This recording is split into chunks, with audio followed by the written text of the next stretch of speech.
don't have anything injury-wise to give you. I will tell you though that it was a good game from a fan standpoint. I'm sure it was a great game. Appreciate our fans and our stadium people for cranking it up. They had a few folks there, and our people kind of squanched them when it needed squanched, and that was very good. Harrison Bucker, my hat goes off to him, and for the day that he had 4 field goals and that one at the end, man, that was a big one. And they did a pretty nice job. You can see the little technique they used. They jumped over our guys and you know, actually tipped the ball slightly. So you know, but it was a nice job. He drilled that time. He put a lot into it and was able to get over even with the hand that hit it. Good team win all the way around. I thought our defense just really played well. Steve and his staff had a great game plan. The guys trusted it, believed in it, executed it. You saw them during the week and how they practiced, and they practiced fast and aggressive, and that's the way they played. It just carried right over the field. Offensively, again, my hat goes off to Matt for being thrown into this thing like this. Goes from coaching high school to having an opportunity to play back in the NFL. But you can see his experience, all those years that he's been in the league. You can see that just kind of calmed the storm at the end, and ended up making a couple huge throws. Tyreek had a big day, and none of this happens without the offensive line doing their thing too. So, but I thought EB was persistent and aggressive with the guys during the week, and I thought that paid off. You know, all the way around. Our guys played aggressive football. I think that was a result of the way EB handled them during the week. Anyways, Tyreek had the big day with 140 yards or whatever it was receiving, and then Damian had the big run there. And the right side of the line really collapsed everything down. And then, you know, the guy that helped out too was Tyreek, just by shielding their secondary player there. So, but Damian had a good day. I mean, he had over 100 yards, played well. Defensively, I thought Damian Wilson with the 7 tackles, that was a big day. But that D line, I mean, it starts there, and how they played, I thought the aggressiveness that they played with, I thought was tremendous. And it's important that we're continuing to improve. When they play aggressive, when your defensive line plays aggressive and is able to pressure a quarterback like that, where it just throws them off balance enough to where it alters his throws, it helps everybody out, helps the secondary out, helps linebackers out, and then still be able to you know, latch down on the run. So it was good on both sides with the bigs, and normally the end result's good. So anyways, we've got plenty of room to improve, and we're still, you know, we're minus a few guys, but we'll see how this week goes. If you know, I don't have an answer for you on really anybody right now, but we'll just see how it goes, and with the players. So we'll see how they heal up. So anyways, with that time, Drew.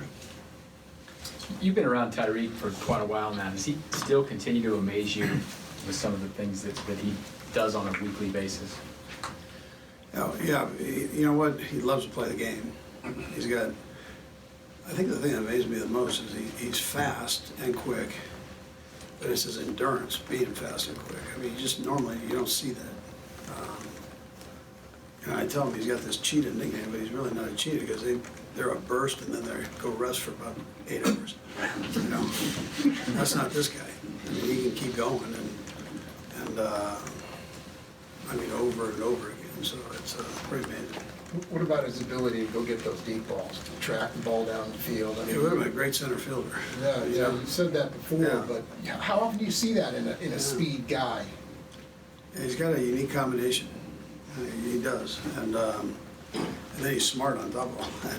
He can handle all the stuff we do with him and all the positions we put him in, and he's able to handle that. And So Coach- has it come to the point where when ball's going down the field and Tyreek's down there, you're But you think pretty he has- confident he's gonna, Yeah, you he's think gonna he has a come pretty away good shot at it, you know, and, yeah. Listen, and he'll tell you he still has room to improve. I mean, he's still young in this thing, so he'll keep getting better with time. Coach, Dave hasn't been shy about saying how much he'd like to use him on special teams whenever possible. Is the way that you guys used him yesterday just a perfect example of the way to utilize him and use him as a threat back there? Yeah, yeah. And McColl's getting better. You know, he's had a couple of balls on the ground. That's not him. I mean, that's not who he is, and that hasn't been his. And we're coming out of college. That's not what you saw. So he'll get all that straightened out, and he's, you know, he likewise is a heck of a weapon back there. So, and we have a lot of confidence in him. But he'll continue to grow, and yeah, that's a lonely position back there. And you got some pretty vicious guys coming to take care of business there. So you got that's a unique spot to be in. But he'll keep getting better too. Defensively, Andy, with a couple touchdowns that Minnesota scored the second half, it seemed like kind of mistake plays. Do you leave a game like that overall more optimistic just because those are correctable things as opposed to them Yeah. exploiting the scheme or personnel issues? Yeah, exactly. That's a good observation. Yeah, no, exactly. That's the communication part, playing together, knowing with a kind of a funky looking deep offensive formation or motion, that you've got to be able to, sometimes it's just sight adjustment on those. That you don't have enough time to communicate everything verbally. And so it might be a point or, you know, whatever it is, but it has to get done quickly. And in those situations, that's playing together. The more you do it, the better you'll get at it. Andy, when you guys had to change a quarterback, I know you just plug the new guy in and go, but are you at all surprised at how many big plays you're still getting in the passing game with Matt at quarterback? I'm not because of the way he handles himself. You know, and we still got Chad sitting back there too. I mean, Chad's another one that can do those things. I mean, you know, I think Brett's done a good job of kind of getting those guys, the right guys in for what we do. Maybe they don't have the same arm that Patrick does, but they've got good vision and they're athletic enough, right, to do what you need to do. And so that, and listen, they're throwing to some pretty good people too. So, but no, I'm not surprised by it. Like to do more, like to get more, you know. Yeah. But I'm not surprised. In the chunk portion of Chris Jones' snaps, you guys use them both inside and on the edge. You sort of alluded to the idea that, like, as the season goes along, because of some injuries, you can work at adding some new things. Do you think that that could be part of the weaponry moving forward to use maybe Chris in a more, you know, flex-based situation versus maybe being just traditionally at one spot? Yeah, so we did a little bit of that last year with him, just a tad, and so we did more of it yesterday, just increased that rule. But yeah, no, I think that's something that you can do. I mean, he gives you that flexibility. He's a big kid, and can handle the load outside that a tight end and a tackle put on you. So, and he still has enough athletic ability where he can do that. Yeah. So, but he does good inside too. So he's not a speed rusher out there. That's not what we're talking about here. But he sure has a lot of power, and he can do that. Damian Williams had a season-high snap yesterday. Obviously a very good game, including the 91-yard run. Just what's going into the decision to use one running back maybe over another? Is it just hot hand, committee type deal? Yeah, we're lucky that we have some guys. I mean, they all played, so and we'll keep that up. And we're going to need all of them, right? That's a tough position. So I thought he did a good job in there, and so we kept giving it to him. You know, that's how it rolls. And we saw on his long touchdown, the first guy out there was LaShawn. You know, congratulate them. So they all get along and pretty unselfish that way. He's looked better the last couple of weeks. I know he missed a couple games early in the season, but has he been healthy at all, you feel like?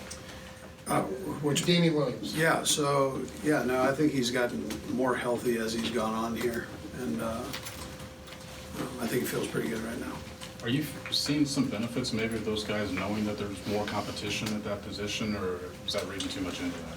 Well, no, but I'll always say that I believe competition brings out the best in you. So, so on one hand, I don't know where that comes into effect, but I know they're close, but I also know they're competitive. So,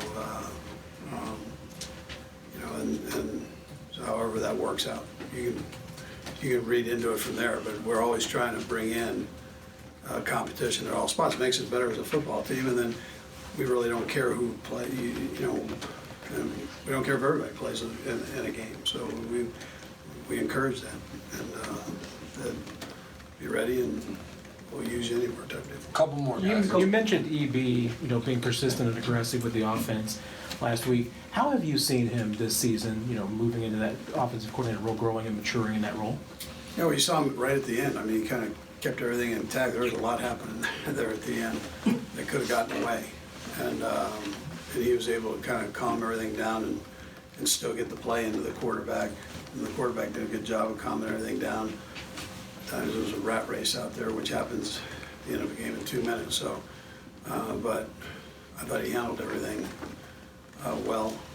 And, you know, and at times it was 2 plays at a time. So he's getting a play and then trying to coach the guy up on the next play just so we can keep rolling. So he's good with all, and not a lot phases him. You know, he's pretty, you know, pretty in tune. So, Nate. Andy, I know I just want to expand on something you mentioned yesterday with Patrick. You said he's getting closer. Whether it's pregame or just talking with Rick, can you kind of explain just where he is in the rehab and how you've sort of understood that he's getting closer to where he needs to be if needed on the field? yeah, I mean, it looks like he's moving around better. I mean, that's all I can tell you. I mean, I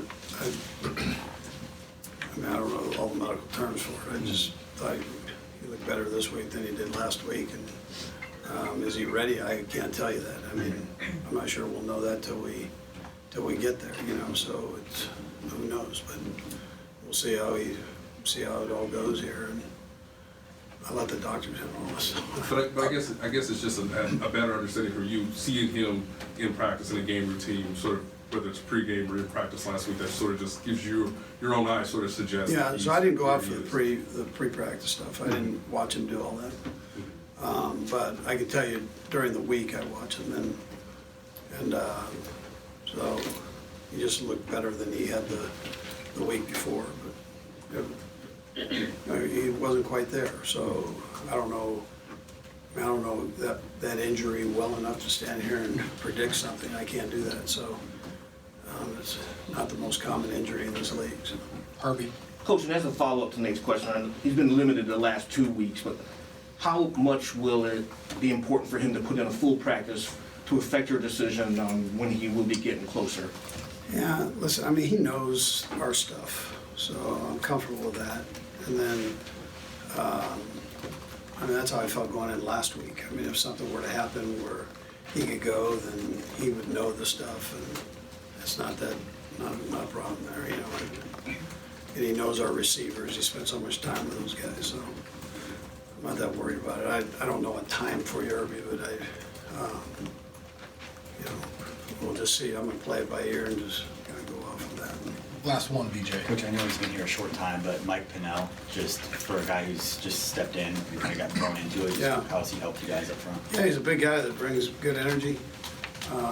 Again, I don't know him that well. He's only been here a short period of time, but I know what I see I like, and he's not a selfish guy. He's all in, and those are all positive things. And so he's been contributing the last couple of weeks, which has been good. And sorry, a quick follow-up from what you said earlier, as far as you telling Tyreek that you don't think he's a cheetah, have you told him that there's a more apt animal that he resembles? No, Do you have anything? keep being him.